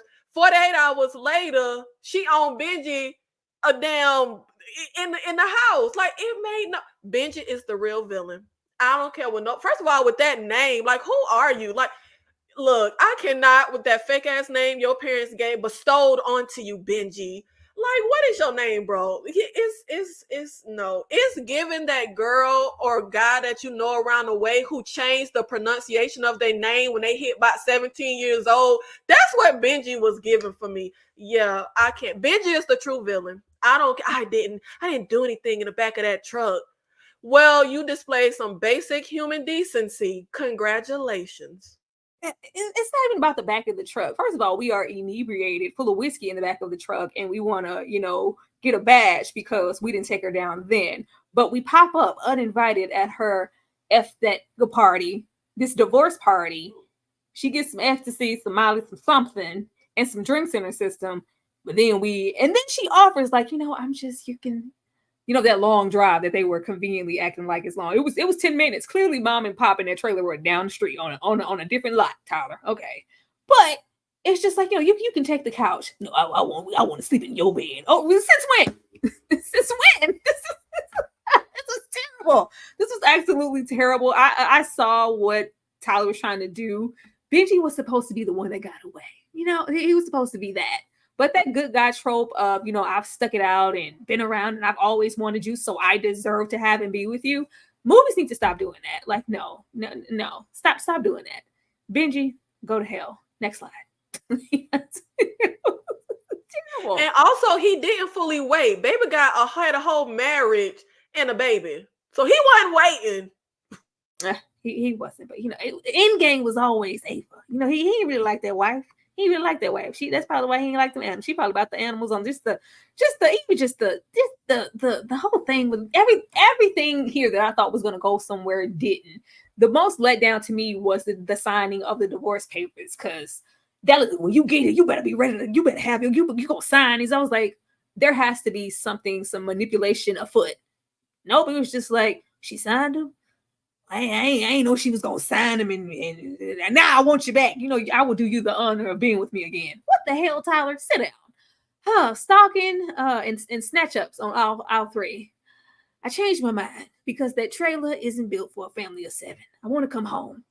Ava drags Dallas from the home, and Daddy gets dealt with. Now, all of the ramifications that were coming up off of Dallas' connection to Ava, we already have you popping up at my job. I'm your bestie. I got to deal with him cussing me out, disrespecting me. Then we have him continuing to pop up at the home. We have that whole little weak encounter. Benji could have did more in that fight. Like, sir, what are you here for if I got to drag him out? Like, do something. Just big for nothing. We have that happen. When it trickles down to the family, not only your father getting hurt and shot up, injured, almost to the brink of death, if Precious Jr. didn't come out there and stop it. We snatched the mama up in the store. And it's just like these narratives here in correlation with things escalating and Ava going, do you really think I should get a restraint? It's fine. We don't need a restraining order. Like, what? Dallas isn't that. Like, he wouldn't go that far. Like, what? Girl, oh, it made me mad. Tyler, why? Ashley. Yeah. Again, when he put his hands on the Debbie Morgan, that's when I was like, oh, he got to go. He's a piece of nasty, diabolical work. He needs to be eliminated immediately. But yeah, no, it didn't make any sense at all, because you've gone through all this. You've got the lawyers drawn up the paper. She's come in her freakum dress. Maybe it was the freakum dress that did it. And he said, oh, she's going to meet a man right now. She's been cheating on me this entire time. And again, like to your point, I don't need a restraining order. Girl, the man has spat on you. He has abused you, apparently dragged you, done all the things. Your girlfriend got the whole notebook written on everything. Did you not read that back again when you conveniently left it at your parents' house for your mama to read so she could cry and they could have that moment? It didn't make any sense to me. Girl, your life is in Molly, you're in danger. Okay, ma'am. But yeah, he needed to exit stage left. I was really, really disappointed in Papa Lawson in this moment because, baby, you don't pull it out unless you're ready to use it. You should have been up there ready to blow-ish up. Like, I would have loved that, like a Terminator style or, some action movie where they bang, bang everybody. I would have loved to see that. No, but you went out there like a sheep led to slaughter. You know them boys. You talked about it at the funeral. They was violent. They were grapists. They did all these terrible things. And you go and it's like 5 or 6 of them. Like, sir, it was silly. Silly rabbit. Silly. I mean, I get defending your woman, but let's try something else. Let's do an ambush. You invite him over to your house. Do it one at a time where you have the advantage. Yeah, I didn't. the fact that Debbie had the drop when she made the frantic, they gonna kill him. Get over there. They gonna kill him. Hurry up. They gonna kill him. They gonna like she already knew like him getting the guns. Like we had the whole narrative of him. I'm a Marine. I'm an ex-Marine, and I'm like. It just, there was absolutely no payoff. I thought he was, you know, even though the stomach was stomaching, and as, you know, Nikki said, it was giving Al Sharpton, I thought, you know, he was going to knock some dust off or something. It was nothing. You went over there for what, Richard? Nikki? Yeah, he gave the Marines a bad name. I was hyped when he first went in there. That boy put his hands on you and he pulled out the damn sawed-off shotgun. I was hyped. I was like, all right, this how you do it. But baby, you don't give them the home court advantage. You know good and damn well she got a bunch of baby's kids over there, full grown. Why would you go over there by yourself? But then again, like I said earlier, why did she call her daughter, who already you done read the whole damn paper from the squire of everything the man done did to her? Why would you send her ass over here? Why? So he could spit on her some more and then kick the daddy tail? That why didn't you call the law? If y'all don't call the law in this damn, I mean, I know they useless, but baby, if you don't call, why are you calling the daughter who been getting beat down by him to go run over there? And I love that lady so much, but the way they had her screaming on that phone, I was dying laughing. I was dying laughing the way she was screaming on that phone. But it did not make any sense whatsoever that you would go over there by yourself and got your back. You ain't even watching your six. I thought you was a Marine. Like he let them sneak up on him in the. I know they stepped on some leaves and some twigs and sticks. He ain't hear nobody walking up. Man, when I tell you this was the dumbest thing I ever saw in my life. He tried. I'm sorry. Pour one out for the home. But y'all, how did he come out the coma in like 6 hours? He literally said, the doctor said it don't look good. Next thing you know, he out the coma. I guess his body knew that the boy was dead and he just came up out the coma. That ain't make no damn sense.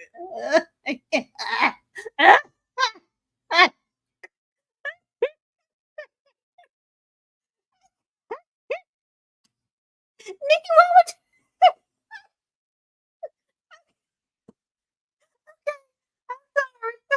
Okay, let me get the super chat. Nikki said she's sick, y'all. Thank you, Raymond Norwood, for the $5. Love y'all content when you ladies are together. I'm 30-50 on this movie, to be honest, but still, damn Tyler, why? Just why? Absolutely why? And thank you so much for supporting us and everything that we do. We really, really appreciate it. Let me show y'all some love, not only for the super chat, for 200 of y'all being here, and just for Nikki being Nikki, because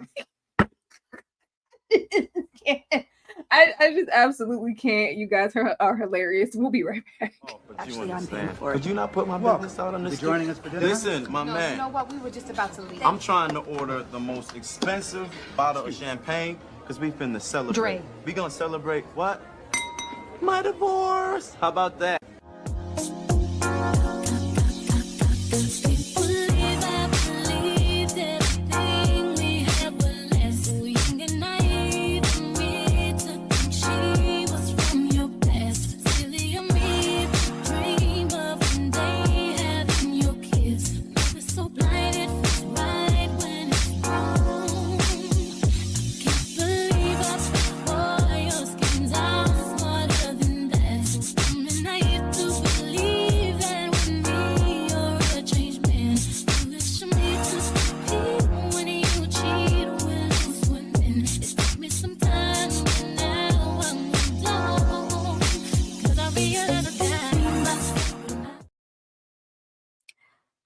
Me, myself, and I, and Benji, because we couldn't just have me, myself. We couldn't go out with her being fulfilled in herself. You know, he's even the way she got him over there. You know, he's better than you ever was. And I'm just, shut up, Megan. I also really didn't like, which I forgot to bring up, the narrative with Megan in this movie, because this has kind of been surrounding her in real life with the pushback she has been given for being with Jonathan Majors and the things that he's been experiencing in real time with his case and everything. And Megan in real life is giving I'm sick beside him. So to see this here and to have the narrative of, oh, you sticking beside or choosing a spouse that is, you know, accused of abuse or, you know, domestic situations. It's just, I was like, what? Why? And then you have Corey here, Corey, and you know, Tia said, you gotta go. Get your bags. Get your bags. It's been long enough, Corey. You gotta go. You have two, you know, divorcees here. Just that whole narrative of all of that. Tyra is the copyright queen. I am not. I am absolutely not. You know, we gotta have a good dance break. But Kay, I'm gonna come to you. Do you feel like Richard Lawson did what needed to be done, or he could have just showed his ass up there with some nunchucks and had the same result? Let me tell you something. My man walked in that house like he was about to turn into John Wick, and I said, "I'm for it." That's how you ride. That's how you ride for your girl. You shown we need the strong black man to show up and go in so he can protect the black women. And he got over there and got the Rodney King special. They drugged that ass so bad. And that's not what we needed him to be, the equalizer, and he got stomped completely out. And why would you do that? If you knew you couldn't fight, if you knew you was no match for them hood trailer park boys, if you knew that they get down like that, why did you think you was gonna go over there and do something? Why would you set yourself up for that, walking around here with your Arby's hat like you Walker Texas Ranger? Sir, have several seats, okay? Have several seats, because I was mad at that whole this whole scene, because again, you built me up like something was about to happen. We thought he was about to go full on, have a good shootout moment, and all he did was get taken down through there. Chat said humiliated that man. Because there was so much momentum. It wasn't like he's this quiet, submissive preacher who, you know, good husband, like, I'm not a fighter. Like, no, I'm a Marine and get the guns. You got to protect yourself. And I might not ever find out. Like, and I didn't really like, you know, like Nikki said earlier, nobody intervening. We got a whole harassment situation happening in this grocery store down here, snatching up poor Debbie. Nobody does anything. No, I'm a God-fearing woman. Like, oh, Lord, somebody help her. Help her. As Felicia was saying for color girls, help her. Somebody help her. Somebody do something. Nobody did nothing. Nobody did anything. Richard Lawson said, I want my revenge. I want my revenge. He did, and got over there, and by the grace of precious mama, she's like, yeah, we let him go. That's enough. If they wouldn't stop him, he would have just been stomped out. Don't pull out no piece unless you're ready to shoot it, Richard. Let's move on. Thank you, Bree, for the $2. But yeah, that was unintentionally funny. I hate that we found so much laughter in that. But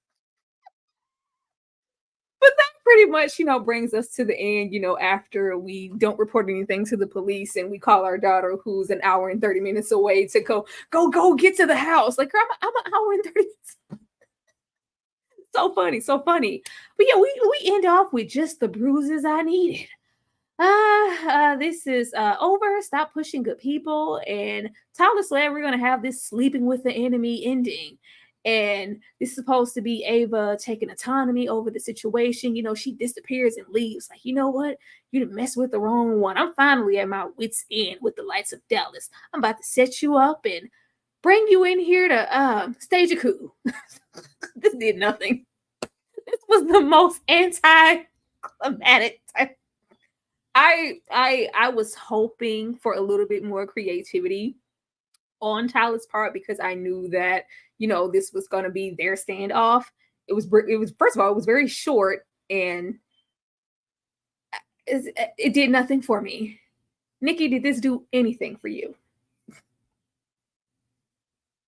This little third act ending was very much grand opening, grand closing. Like, it didn't do anything at all. And I will say, I was literally messaging Kay as I was watching, and I'm like, the hitting the melodramatics. I know where this is finna go. It is very much giving ghetto enough, as Kay said. Like, it's and she ain't no Jennifer Lopez. Like, it just ain't. I knew what she was setting up. What's the one, and they hit so many like this typical crap. What's the one thing you say to a man to rile him up? Yeah, he hit this like he never did.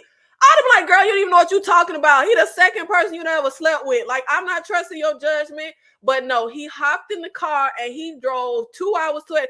Babe, when I tell you for the first time Atlanta ain't had no traffic, they had a secret underground tunnel because they was getting to and from so fast. It made no sense. She just sat in that kitchen sipping 3 sips of wine, and next thing you know, he in the house.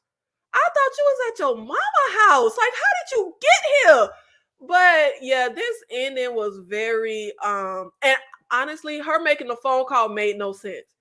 It made no, he should have been able to slap that phone. His mama did better slapping the bouquet out her hand than he did slapping the phone away. She shouldn't have even had a chance to call the cops until after she shot him. This ending was, and I don't know why y'all keep saying y'all expected something. Y'all thought Tyler Perry built something up. Y'all, this is Tyler Perry. Like, we know what he does. No.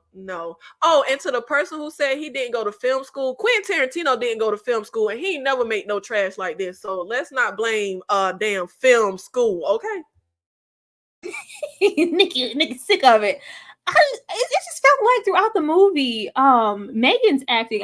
Corey did, but Megan's acting. I think in this scene when she was like, it's just when you push a good woman to. I was like, "This is, girl, what are you doing? Y'all should have ran it again." I didn't like any of that. But Nikki, you just sent me with, he was hitting. You ain't never had it like he was hitting it all. I was up against the wall. I ain't like, girl. It was a lie. We saw what happened. It was giving nothing.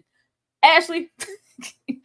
Yeah, I mean, in this whole entire moment, I'm like, be freaking for real. Like, there's no way. First of all, if we're gonna compare it to Enough, which I agree, Kay and Nikki, but it was a bootleg, broke down, illegitimate version of it, because we saw Jennifer in that movie. She planned for like a week. She was like counting her steps from the door to the counter to the back of the refrigerator. Okay, I got something right there. I'm gonna do my like whatever jujitsu. In this one, her daddy done placed these blickies randomly around the house. He got a blicky. I mean, we're trusting on a lot of things right here. We're having faith in a lot of situations in this moment. And yeah, I don't want to get roughed up first. I mean, I don't want to get roughed up first. But again, just unbelievable. He's ready to take you out right now. Now he's ready to take you out. And my thing with her, as far as her character, this is what sent you over the edge. Not when he spat in your face, not when he drug you, not when he beat you down, broke you down like a fraction, all these years. This was the moment. And now you superwoman. You like just a OG, triple OG Bobby Johnson at this point. No, I didn't believe anything about it. Yeah, in real life, he would have took her out. I mean, he had the blicky aimed at her right then. Like, so many things had to go right for this outcome. But yeah, but this pissed me off. And also when she sees the parents or of the other family, that pissed me off too, because it's over now. This family that done wreaked havoc on the town since day one, now it's over. No retribution, nothing. Is it? Let it be done. Okay, girl. Yeah. No. I thought maybe that was Tyler way, like, is this open ended? Is this a part 2? Like, this couldn't possibly be over. Not with the Bertrands, baby. This could possibly be over. And now I'm not saying, Henry Tyler has a way of, recycling so many storylines, but this isn't just, enough. There's, enough. There's The Perfect Guy. There's Invisible Man. Like, we've seen this ending. Like I said, Sleeping with the Enemy. We've seen this. There's a way to do it and make it your own. It just did nothing. And I was with you. Like, you need to stop. It's over. I was like, shut up, Megan. Okay. We've seen a child do better than this in Home Alone, okay? Kevin McAllister set the stage to take down somebody better than this. He could have gave us way better than this. There wasn't even a chase throughout the house. We were right there. We were right there, and we knew, Pops gave her that heat earlier, so we knew that was already there. But at least give us to where we thought something was gonna happen. We assumed that it was gonna be she didn't run up no stairs. They didn't run around the backyard. He didn't, other than trying to hit her as if we were to believe this was happening the whole time. And how did he not see what was coming either? Since they saw Pops coming straight away and took him down, but you didn't see her coming. You didn't see that she was about to pop you off like she did. Like, I just needed, could you have given me a little bit more action? I mean, I needed to see him like drag her legs down the way she dragged him out of the house. Let me see a recreation of that. I never once felt her life was in danger, and I feel like I should have, to make it believable. I never felt like she was about to get it at this point. I was like, this could have been played so much better. And her as an actress could have given us so much better. Like, this, if this was the conclusion, the exciting conclusion, I was completely let down. There was no thrill in this at all. It's always Megan, Lauren London, and Paula Patton always pissing me off. Stop it. They always making me mad. Did I get everybody on this ending? Because I just want to be done with this. Or anybody got anything else on this? Anything? Good. Nothing else. I love this. Say no washing and dry, no kicking the head between the washer and dryer, or nothing. They didn't give us nothing. They did not give us anything. But leaving off on a note like we only can with Tyler Perry, we always know that there are more things ahead to come. It's always something in production on that line. Medea's Destination Wedding and 6888. Are you anticipating these films? Now look, I ain't anticipating nothing with Mayberg. I don't want to see Mayberg. I was really here for, I thought there was going to be some growth with Tyler Perry when he did that stint and said he was going to retire Medea and he wasn't playing the character anymore doing the movies. He dropped that real quick. He was like, oh no, that's kind of what my bread and butter is. Also in the money, that's what the money resides. Let me go and put this dress back on, this wig. Fine. I'm not anticipating that. I have no choice but to have hope with 6888. If Tyler fails and fumbles, you know, your Oprahs, your I think Glenn Close, Kerry Washington, like, and we know enough to know Tyler and notoriety, names, you know, beloved legendary actors mean absolutely nothing. But with this being a historical event, these are actual factual 6888. These are real women that have had no representation of film made. This is based on a book. Tyler Perry still wrote the screenplay, but it's based on a book. I feel like with him having a little something to maybe go off on, we could potentially get something worthwhile from him. Ashley, I'm going to come to you first. Are you anticipating either one of these? You know, it's hard to say if I'm anticipating it. Will I watch? I probably won't watch the Medea one, but I will definitely watch 6888, because here's the thing. Kerry Washington, as a director, as a creative, takes a lot of ownership in the work that she puts out and a lot of pride in it. So I think she would push back quite a bit to deliver a quality product. You know what I mean? So that's my only kind of hope. And I know he has a 4-picture deal with Prime. So these are the ones we know about. There's more in the pipeline because they're making money. At the end of the day, he appeals to his base, and his base is going to support whatever he does. But I have hope in Carrie. I have hope. I know she's going to take a stand. Okay. Yeah, I'm not watching that Medea movie at all. I'm not gonna do it. I'm not gonna waste my time in that manner. If I watch this movie, it's not me. It's a clone. It's a clone that's gonna watch that. But I'm gonna have hope for 6888. Simply be same thing what Ashley said, that Kerry Washington is a very seasoned actress and she has director experience at this point. So I feel like she would at least say go back and forth with Tyler to say, no, let's do it this way. I know you are in charge of this movie, but from my expertise, we should be able to do it in this format. So I'm going to check that one out in hopes that Kerry spoke up and stood up for this movie so that it wouldn't be trash as the rest of the projects he's put out.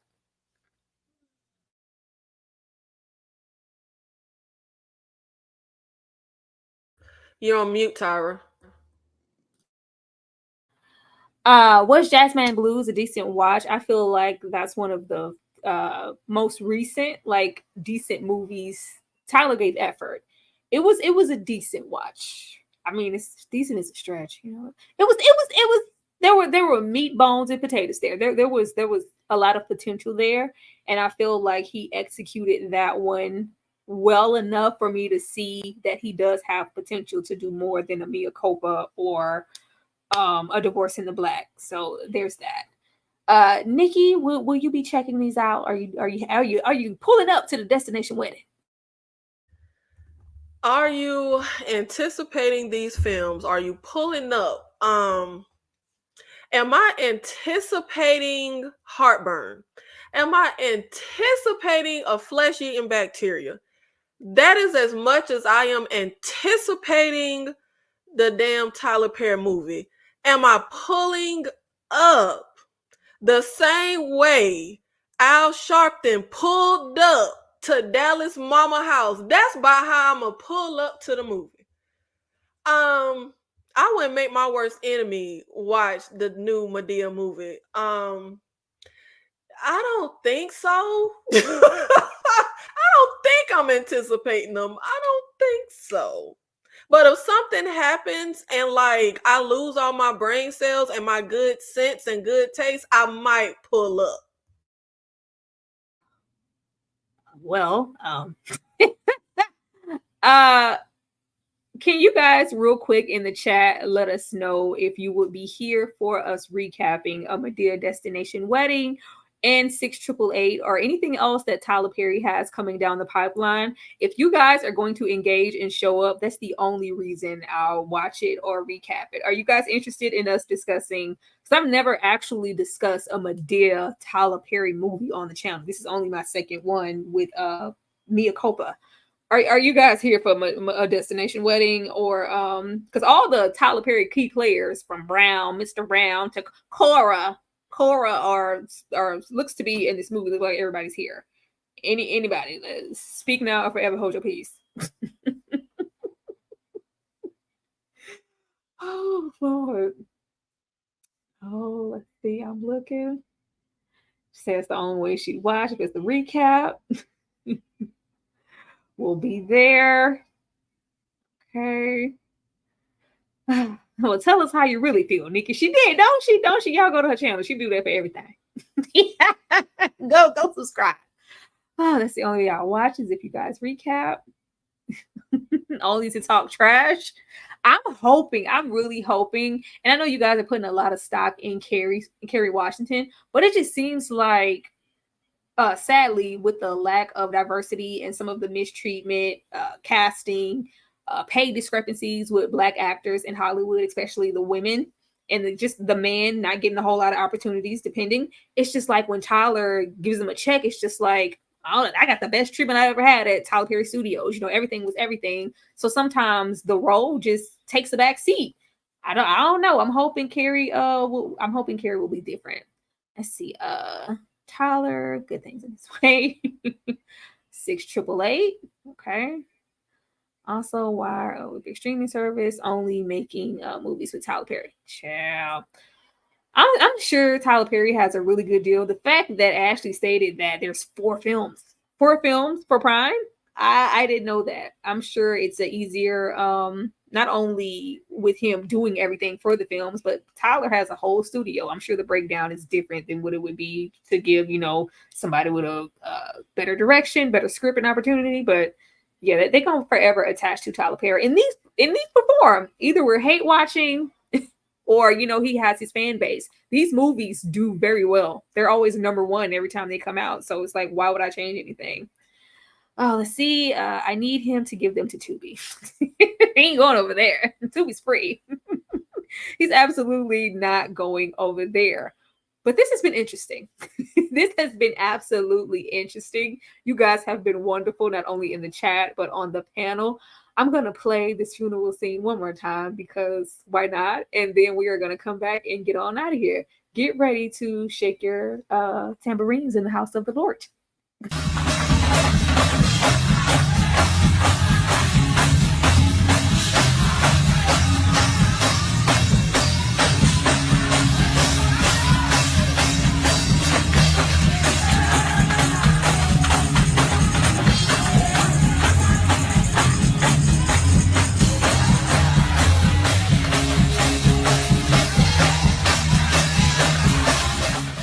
There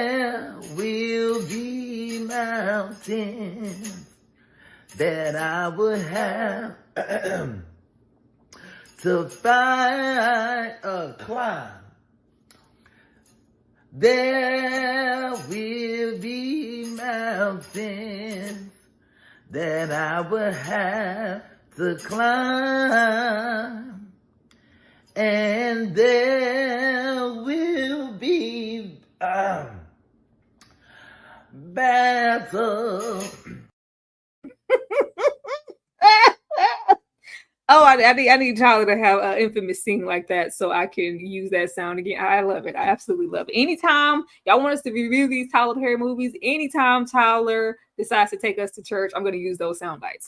Kay, I'm going to come to you first to let the people know what you have coming up on your channel and what they need to do to come on over and find you. Go ahead, Kay. Hey, nerds, blurds, come on over. I cover a lot of sci-fi, mainly horror, comic book stuff. I watch a lot of stuff, so you'll never be bored. You'll never have anything not to watch. I have reviews of old school, throwback, underrated movies in the shorts. House of Dragon on Mondays, Interview with the Vampire. We're coming back for season 1 on Tuesdays. We just finished covering The Boys. We're going to start with Lady in the Lake. I am trying to put out reviews for Long Legs and Oddity. So watch out for those two. So those are what's next for me, trying to give y'all a couple more of these horror movie views. And yes, watching plenty of stuff. So come on over and hit subscribe. Over there and hit subscribe. Did y'all hear what she said? Did y'all hear what she said? Go subscribe. I see y'all in here. It is exactly 128 people here on my end. Go over there and subscribe to Kay if you haven't already, and get my girl Kay just got monetized. Go show Kay some love. Kay is putting out a lot of wonderful content, and I just want all of us to grow in abundance and be supported here on the platform. Nikki, say it like you mean it, ass Nikki. I'm gonna come to you next so you can get everything off your chest and let the people know when to come find you and get that good old horror news. Go ahead, Nikki. Y'all can find me on King Nikki TV. I will be doing 20 best comedies of all time. I have that coming up. Bad Boys for Life. Bad Boys Ride or Die is coming to streaming on July 23rd. I will be doing a first time watch live watch along. I also have my horror series, KillerCon, every single week, every Saturday, 5 p.m. Central. Kay and Tyra are on there with me. So if you love horror, we talk all things horror there. And if you want just straightforward opinions on the latest movies, TV shows, just come on over, hit that like button, hit that subscribe button, and make sure you support. Y'all heard what she said? Get over there and support. There's some fabulous content coming out, not even just from Kay, but Nikki, myself, experiencing the horror panel. If you enjoy horror, there is not enough space here on YouTube of Black people, Black women discussing horror in abundance. So I would really love for you guys to get over there and support her in all that she does with that. It's the hard space to be in on YouTube to discuss horror, because y'all don't even know the half. Y'all don't know the half, but y'all go and support that. Thank you.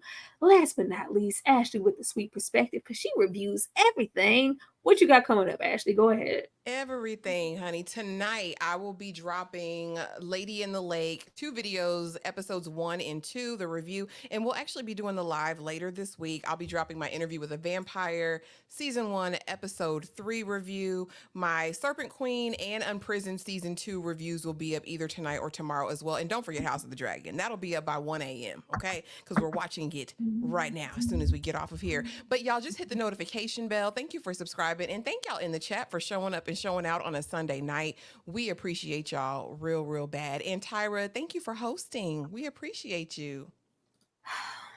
There will be mountains. I do what I can. That I will have. I do what I can, and I can't wait for us to do it again. Anybody and everybody who has been anticipating us finally getting into season 1, episode 1 of Interview with a Vampire, be on the lookout Tuesday. We are doing our best to get that up and rolling. I know you guys know I was in the dog. I I was in the dark, like Ava. I was in the dark for quite some time. And now that everything is everything, I can't wait to do that. We also have Lady in the Lake coming up Wednesday and some other just fire reviews I have coming. Be on the lookout for that. And every Saturday streaming on my channel will be Nikki's horror panel. Please show up and support in that if you enjoy horror. It's a thing. It's a vibe. But you guys, we are about to get out of here. We appreciate you guys for being here, and we hope that you return in the future. Good night, y'all.